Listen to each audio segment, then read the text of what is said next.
Hello. മാഷേ, ഞമ്മളെ ചെറുക്കനൊരു ഉസാറില്ലല്ലോ.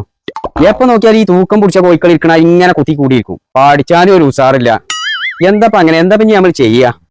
മാനുക്കാ, ഞാനൊന്ന് പറയട്ടെ. ചില കുട്ടികൾ പഠിക്കാൻ വളരെ മോശമായിരിക്കും. പക്ഷെ പല പല കാര്യങ്ങളിൽ അവർ മിടുക്കന്മാരായിരിക്കും. അവരുടെ ആ കഴിവുകള് മാഷന്മാരും രക്ഷിതാക്കളും കണ്ടെത്തി അവരെ നന്നായി പ്രോത്സാഹിപ്പിക്കുക. അത് ശരിയാണ് നിങ്ങൾ പറഞ്ഞത്. ഞാൻ പഠിക്കുന്ന സമയത്ത് വളരെ മോശം പഠിച്ചാന്.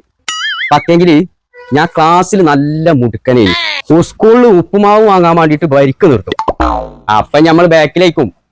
പാക്കെങ്കിൽ ഉപ്പുമാവ് ഇങ്ങോട്ട് വളമ്പുമ്പോഴല്ലേ ഞമ്മളെ മുടുക്ക അവിടെ കാണേണ്ടത്. ആ ബാക്കിൽ നിന്നിനെ ഞമ്മളാണ് ആ സ്കൂളിൽ ഏറ്റവും ആദ്യം ഉപ്പുമാവ് വാങ്ങി സാപ്പിടല്. എന്നിട്ടെന്ത് പറ്റി? എന്ത് പറ്റി ചോദിച്ചാൽ നമ്മളെ കഴിവുകൾ മാഷന്മാര് കണ്ടെത്തിയില്ല.